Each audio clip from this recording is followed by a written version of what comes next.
কলকাতার একটা পুরনো এবং অন্ধকারময় অ্যাপার্টমেন্টে একা থাকতেন বিখ্যাত লেখিকা মিসেস রেখা সেন।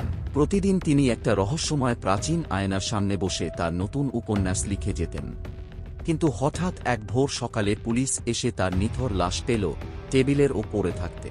শরীরে কোনো আঘাতের চিহ্ন ছিল না, কিন্তু তার দুটো চোখ পুরোপুরি ফাঁকা, যেন সব স্মৃতি চিরতরে মুছে গেছে।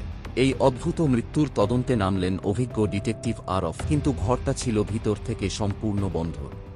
সবচেয়ে ভয়ঙ্কর ব্যাপারটা ছিল, প্রাচীন আয়নাটায় রেখা সেনের কোনো প্রতিবিম্বই আর দেখা যাচ্ছিল না। গভীর রাতে আরাফ আয়নার দিকে তাকিয়ে রইলেন। হঠাৎ ভিতরে এক অদ্ভুত ছায়ামূর্তি ধীরে ধীরে জেগে উঠল। সেই স্বচ্ছ প্রাণীটা ফিসফিস করে বলল, আমি ভ্যানিশিয়ান, আমরা কেবল আয়নার জগতেই বেঁচে থাকি। তারপর প্রাণীটা আবার ফিসফিস করে বলল, মানুষ যখন আমাদের দিকে বেশিক্ষণ তাকায়, তখন আমরা তাদের সব স্মৃতি চুরি করে নিয়ে যাই।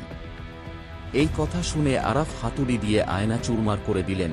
ভ্যানিশিয়ান চিরকালের জন্য অন্ধকারে হারিয়ে গেল।